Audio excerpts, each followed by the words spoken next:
Right, so the festive period can be rough for relationships as we battle endless Christmas parties, hosting duties. Yes, and from family drama to arguing with loved ones, many of us feel the festive stress. But that doesn't mean it should lead to breakdowns in relationships or dredging up past mistakes with family members. Yes, indeed. Well, let's talk to intuitive psychologist and relationship expert Dr. Carmen Harra to see how to survive the Christmas period with our relationships intact. And can I just say, you are looking fabulous this morning, and as is the background behind you, this is what we like. People are awake now if they weren't before, let me tell you that much. So, right, why is Christmas such a rocky time for relationships, do you think?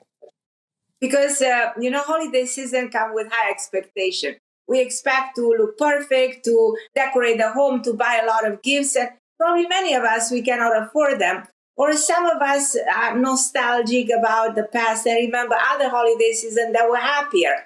And, holidays, they put a lot of stress on us. And as you know very well, we take the stress on our partners. So statistically speaking, we see that during the holiday season, there are more breaks up and more divorces, more separation than any time of the year. And it shouldn't be this way. So there are things that we can do in order to prevent that from happening. Are your best tips to reduce arguments over this festive period? You know what I think? I think the best thing that we should do is acknowledge that during the holiday season, we are very emotional, more emotional than ever. So the first thing that we should do is control your feelings. What happens that in the brain, there are neurons that adapt to emotions. And when you adapt to a negative emotion, you get stuck into that emotion.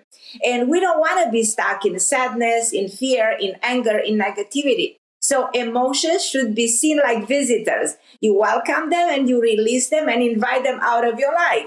So you want to feel only emotions that are positive. So what you can actually do, take time out to tame your stress.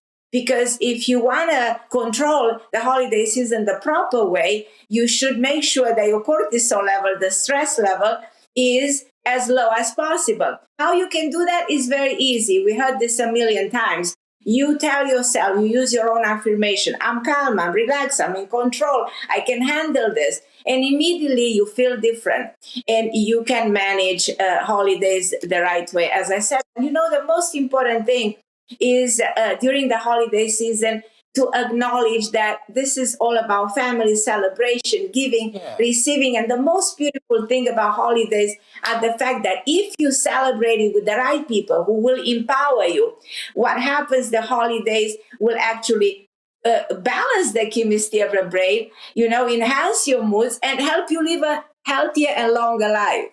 Well, I think a lot of it just comes down to communication as well, doesn't it? If you have had a tough time getting presents, for example, and that is because you've been working all the hours under the sun or something's happened or you've not been well or all of this, talk about it. Or if you can see that your partner's maybe getting a bit stressed out, maybe just say, what is bothering you today? What can I do to help? As opposed to that passive aggression that can build up and just eat a relationship alive. You're absolutely right. You said it better than anybody. It's so significant to make sure that you give your partner the benefit of a doubt and you let him win as much as you win yourself any kind of an argument, but in a very smart and in a very positive way, without bickering, without arguing. Stay away from that during the holiday season. So yes, communication is essential and should be the priority during the season.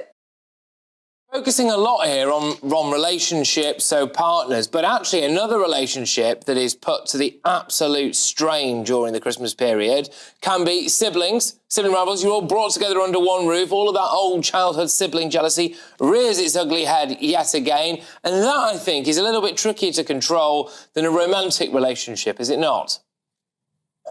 It is. I should say that you are the psychologist here, not me. Because well, I'm an only child, so I don't know any experience in this. I just get to observe chaos from afar. The way you put it is just so brilliant.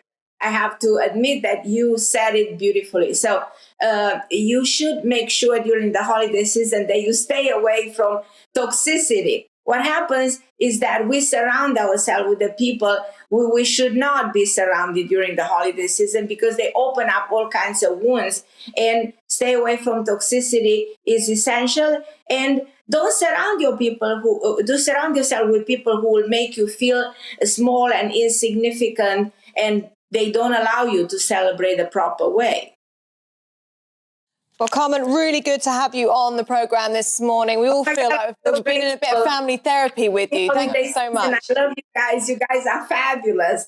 Well, you are fabulous. You look fabulous as well. I love you. Patrick's a big fan. I am. Massive fan, yes. Thank you, Carmen.